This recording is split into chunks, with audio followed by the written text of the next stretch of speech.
В Якутске на стадионе «Юность» прошла торжественная церемония посвящения в студенты СВФУ. Программа обширна. Ребята прошлись в торжественном параде первокурсников учебных подразделений и записались на интересующие их активности. В этом году в университет поступило более 3000 первокурсников. Из них 34 олимпиадника и 3 100-бальника. Наибольшее количество первокурсников поступили в медицинский институт. Это 586 человек.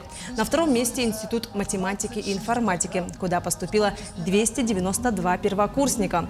На третьем месте Институт языков и культуры народов Северо-Востока России – это 224 студента. На данный момент у нас уже поступило более 5000 первокурсников, это по всем направлениям. Через несколько дней еще поступят еще несколько сотен первокурсников, у нас почти 6000 первокурсников будет по всем направлениям. Для нас это достаточно ответственно, все-таки я у них уже глаза видел, все стремятся к знаниям. Я очень надеюсь, что Северо-Восточный федеральный университет оправдает надежды наших счастливых первокурсников.